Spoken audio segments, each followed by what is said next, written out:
Hai sahabat misteri. Oke, balik lagi dengan aku Hasan Rosyid di channel House Mystery.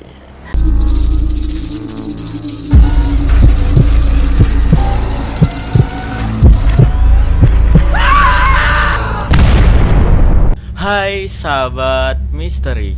Oke, balik lagi dengan saya Hasan Rosyid di sini di channel House Mystery. Hai sahabat misteri, jadi di video kali ini kita kembali lagi di acara paling ditunggu-tunggu oleh para sahabat misteri, yaitu segmen podcast House Mystery.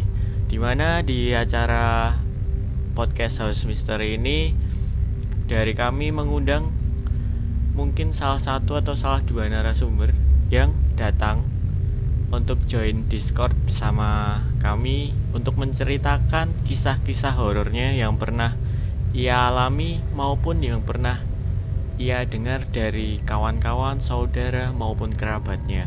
Jadi di episode podcast House Mystery kali ini kita kedatangan salah satu narasumber baru atau bisa dibilang bintang tamu yang berbeda dari podcast-podcast sebelumnya.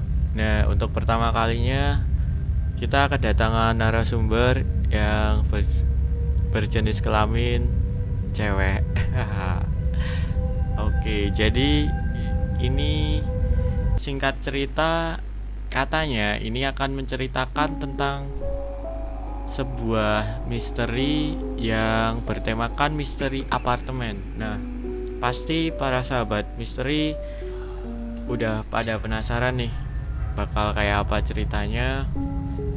Jadi ini aku juga belum tahu gimana ceritanya, makanya kita nanti simak aja gimana ceritanya dari narasumbernya langsung. Jadi yang pertama kita sapa terlebih dahulu mungkin. Ya, jadi kenapa kau bilang kita sapa?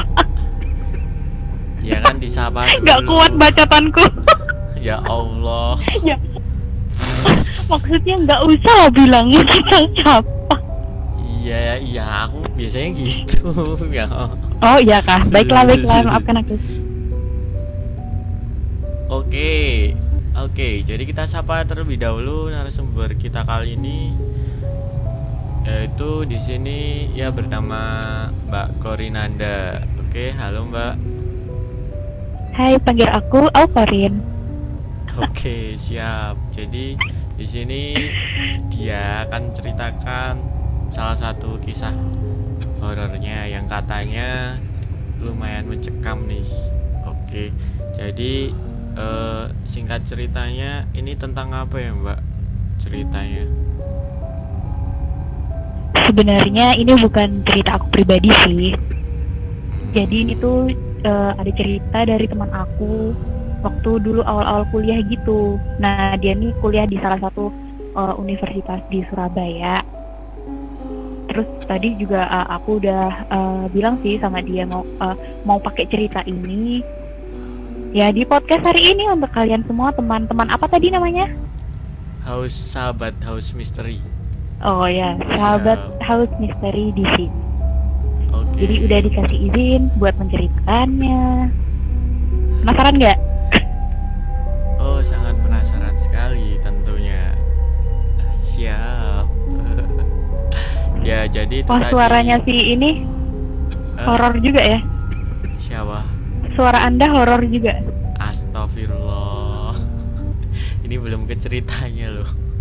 Oke, jadi kayak gitu tadi udah dikasih tahu singkat cerita dari ceritanya, kita udah dikasih tahu sedikit sinopsisnya. Oke, kalian udah pada nunggu nih pasti, maka kita langsung suruh Mbak Korinanda ini untuk menceritakannya langsung saja. Oke, jadi cukup opening dari saya. Mari kita langsung beralih ke Mbak Korinanda. Oke Mbak, silahkan ceritakan misterinya. Oke, sahabat House Mystery, nggak tahu tuh apa tadi ya. Oke, di sini aku mau ceritain pengalaman teman aku terkait pengalaman mistisnya di sebuah apartemen yang dulu pernah dia tinggali. Nah, awal mula dari cerita ini tuh kita kan sama-sama lulusan tahun 2018 dari SMA, dan kita sama-sama masuk kuliah nih di tahun yang sama kan, meskipun ya aku kuliah di Jogja, dia di Surabaya, cuman kita kan masih gitu kan. Nah, awalnya tuh sebenarnya di paruh semester pertama dia tuh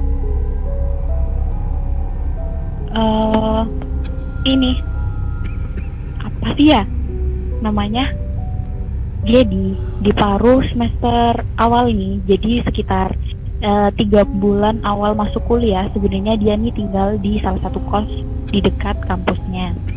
Nah, sebenarnya dia tuh agak nggak nyaman sama suasana kosnya, sama suasana lingkungan kosnya gitu, terkait entah itu akses kosnya ataupun fasilitas di kosnya sendiri. Jadi dia kurang nyaman gitu. Terus di sekitar kosnya tuh banyak banget kos-kosan yang kosong, jadi banyak banget yang nggak ngekos di situ gitu loh. Mungkin karena letaknya tuh ya gang sempit gitu kan. Nah, jadi dia memutuskan untuk pindah. Nah, sebelum pindah dari, dia tuh sempet nih nanya-nanya sama teman-teman deket, ya via WhatsApp gitulah atau nah, dia tuh sempet nanya, baiknya aku nih pindah nggak ya? Kenapa dia nanya kayak gitu? Soalnya ini pertama nih, kayak ada, dia tuh ngerasa ada aksen-aksen horor gitu, yang tiba-tiba tuh dialamin gitu sama dia, dialamin sama temen aku. Jadi sebelum dia minta izin sama orang tuanya kalau dia pengen pindah kos, kan minta izinnya tuh pagi nih, malamnya tuh dia udah ngerencanain kalau besok tuh dia mau minta izin sama orang tuanya kalau mau pindah kos. Ya, sebenarnya sih temanku nih termasuk teman yang apa ya, yang derajatnya adalah, maksudnya ya anak orang berada gitu. Nah, jadi ya sebenarnya boleh-boleh aja, cuman gimana cara dia menyampaikan ke orang tuanya kan, dia tuh mikir malamnya. Nah, waktu dia mikir tuh akhirnya tuh dia ketiduran. Nah, waktu ketiduran dia tuh kayak dimimpiin gitu loh, kayak ada mimpi yang nggak ngebolehin dia tuh pindah. Kalau misalnya mau pindah kos, pindah kamar aja, jangan keluar dari kamar situ, jangan keluar dari kos itu. Jadi di kosnya kan ada beberapa kamar tuh, kalau mau pindah ya suruh pindah kamar aja, tapi janganlah sampai pindah kos. Dia tuh ada yang mimpiin kayak gitu. Terus habis itu dia tuh ngerasa kalau tiba-tiba tuh tangannya tuh ada yang megang di dalam mimpi itu, dan rasanya tuh dia masih keinget sampai sekarang. Jadi tangannya tuh kayak dipegang sama tangan orang, kayak dicegah gitu loh. Jadi tangannya tuh dipegang sama orang, terus tiba-tiba tangannya dia nih yang dipegang sama telapakan orang lain itu, dia tuh ngerasa kayak terbakar. Tangannya tuh kasar banget, kayak banyak pasir, nggak ngerti, terus kayak basah, panas, nggak ngerti lah, pokoknya dia ceritanya kayak gitu. Nah, setelah itu akhirnya besoknya dia urung nih mau pamit dulu sama orang tuanya. Jadi dia nanya dulu sama teman-temannya, teman-teman deket, baiknya aku pindah nggak sih, soalnya tadi malam aku dimimpiin kayak gitu. Nah, salah satu teman aku, kan kita tuh bahasnya di grup tuh. Nah, salah satu teman aku bilang, gak usah pindah, itu cuman bunga tidur, jangan hirauin yang kayak gitu. Temanku bilang kayak gitu. Terus aku juga sebenarnya percaya nggak percaya sih sama hal-hal gitu. Aku pernah juga sih dimimpiin kayak hal-hal mistis, cuman ya udahlah, aku kesampingkan aja. Aku bilang kayak gitu ke temanku, selama kita berpikir positif ya pasti nggak bakal kok ada kejadian jelek. Aku bilang gitu kan sama temanku. Akhirnya dia memutuskan untuk pindah. Nah, akhirnya sorenya tuh dia cerita sama orang tuanya, nyeritain kesusahannya selama di kos. Jadi dia tuh ceritain aksesnya susah, terus kayak temennya cuman dikit, terus fasilitasnya juga dia nggak nyaman gitu loh. Akhirnya sama orang tuanya dikabulin, dan ditanyalah dia tuh, dia mau pindah kos di mana, apa udah cari kos. Terus dia tanya bom.